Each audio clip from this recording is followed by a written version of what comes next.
그러니까 역대 정부는 사실은 세수 추계를 할 때 보수적으로 해서 그 초과 세수가 발생하는 경우가 상당히 보편적이었는데 이 정부는 과대 세수 추계를 해서 세수 결손을 만들어내는 특이한 장점이 있어요.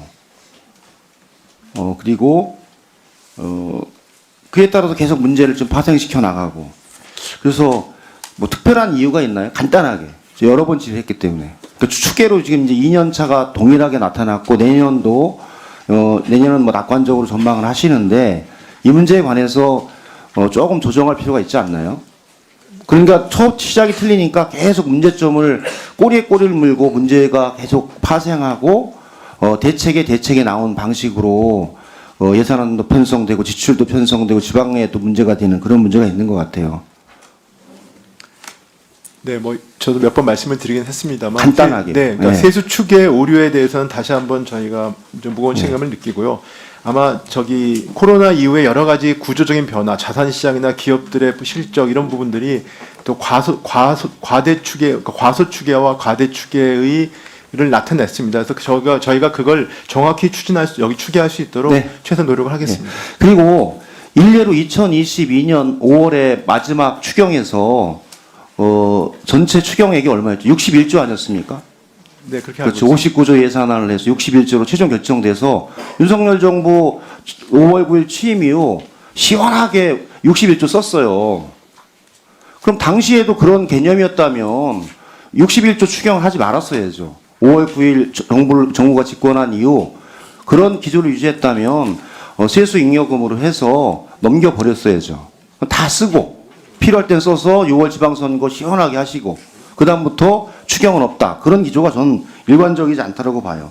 두 번째는 예비 관련해서 제기를 했는데 저는 이번에 올린 예비비가 4조 8천억인데 이거 페인트 모션 예산이 아닌가라는 생각이 들어요. 19년에 3조 원 규모로 예비비를 편성을 해서 진행을 했고 코로나 시기에 5조 6천억, 5조 5천억 하다가 2024년에 4조 2천억으로 2019년 대비 1조 2천억까지 급상승을 했는데 그것을 재조정하는 시기인데 또다시 6천억을 증액을 했고 올해 총지출 증가율이 3.2%밖에 안 되는데 예비비는 그보다 높은 14.3%를 편성을 했어요. 특별한 이유가 있나요? 간단하게. 저는 이유를 모르겠어요. 뭐 총지출 증가율 3.2% 정도로 했으면 그런 근거를 가지고 하는데 14.3%나 대폭 한 4배 정도 증액을 한 이유가 있습니까?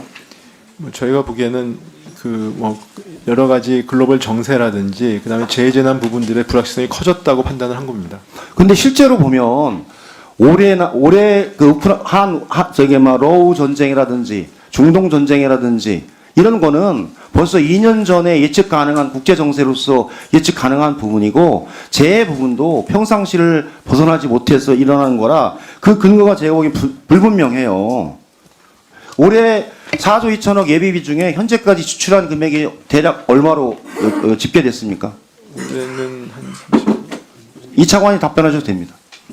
네, 현재까지 한 1조 원 내외 집행량으로 알고 있고요. 그렇죠.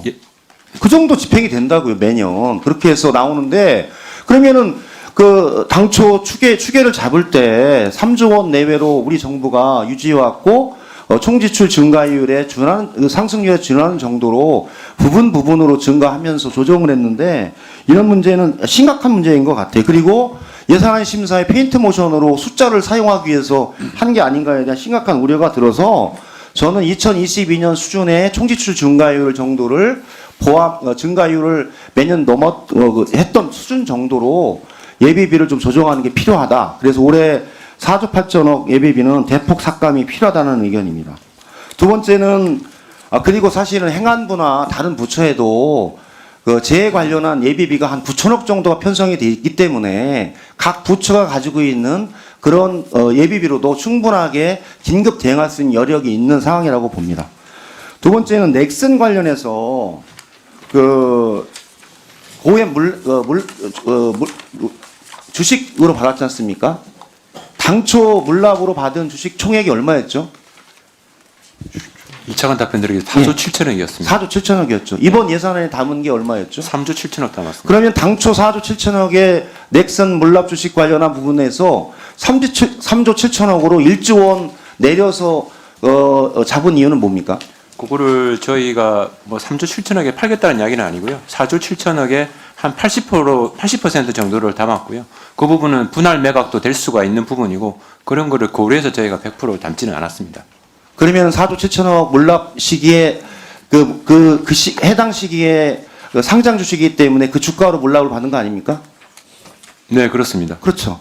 그런데 실제로 보면은 지금 벌써 작년 매각에서 진행되지 않았고 유찰이 계속 됐고 세출 지원 부족 등의 문제가 계속 이야기되잖아요. 올해 내년 넥슨 주식 3조 7천억의 매각이 가능합니까? 저희들이 두 번의 유찰을 거쳤고 이제 매각 주관사 선정하는 작업이 진행 그렇죠. 중입니다. 예. 그게 현실적이지 않는 거죠. 그러면서 3조 7천억을 세입으로 또 잡아버리니까 나중에 가서 결국은 재정 수지의 적자로 100% 반영되는 거 아닙니까? 그 저희가 물납으로 받은 주식은 국세 대신에 받은 거기 때문에 물납 주식은 조속히 매각하는 게 원칙입니다. 아니, 저희가 이 그러니까요. 부분을 세외 수입이 안 닿게 되면은 그러니까 정부의 어떤 매각 의지가 그렇게 없는 걸로 과제 잘못 계승해서 느껴질 수 계속 있습니다. 유지하는 형태고 그런 다음에 물납 주식에 대한 배당 이익에 대한 부분들도 현재 빠져 있거든요. 왜냐하면 이건 상장 주식이기 때문에 저희 회계연도가 마무리되면 배당에 대한 부분이 있는데 그게 빠져 있어요. 특별한 이유가 있나요? 장관님이나 차관님 아무나 답변하세요. 네, 4조 7천억은 지금 비상장 주식입니다. 비상장입니까? 네. 넥슨? 네. 네. 예. 그리고 그 5대 예산 관련해서 예산 분석 보고서에 보면 대부분이 사업이 결정되지 않은 ODA 예산을 아시아, 아프리카 다 잡았어요. 그리고 결론은 집행이 되지 않아요. 특별하게 ODA 예산은 이렇게 대폭 작년에 2조 2천억, 올해 1조 6천억으로 과대하게 예산을 잡고 실제로는 사업이 결정되지 않은 것이 대부분인데 이게 실현 가능합니까? 장관님. 네. 실현 가능하기 때문에 잡은 겁니까? 그냥 잡으려고 잡은 겁니까? 아닙니다. 그 저희 ODA 예산에 대해서 의원님 지적이 있기 때문에 저희 나름대로는 안에 부분에서 집행 부진이나 저성과 사업 구조조정을 했고요. 그다음에 국무조정실에 이 국제개발협력이라는 이 거버넌스가 있습니다. 여기서 사업 부처 중심으로 집행 가능한 ODA 사업을 선별해서 편성한 겁니다. 내역적으로. 그래서 구체적인 내역에 대해서 의구심이 있으시면 제가 설명을 드리겠습니다. 지금 자료에 보면은요, 차관 관련은 똑같아요.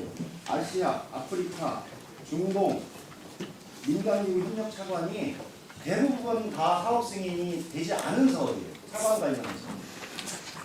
다 한 건밖에 되지 않는데 그걸 다 예상으로 잡았으니까 결론은 타당성 조사, 사업 승인까지 대략 2년 이상이 걸리는 거를 지금 계속 잡아놔서 다 결국은 다 미집행입니다. 이런 데로 전체적으로 제가 보기엔 삭감을 해야 될 것 같아요. 네, 추가 질의하겠습니다. 네, 김영진님 수고하셨습니다. 기재부에서는 그 국조실에 국제개발협력회의 자료 있지 않습니까? 네. 그거 반영했을 텐데 좀 보고를 좀 드리도록 해주십시오. 그렇게 하겠습니다. 다음은 존경하는 구자근 의원님 질의하시겠습니다.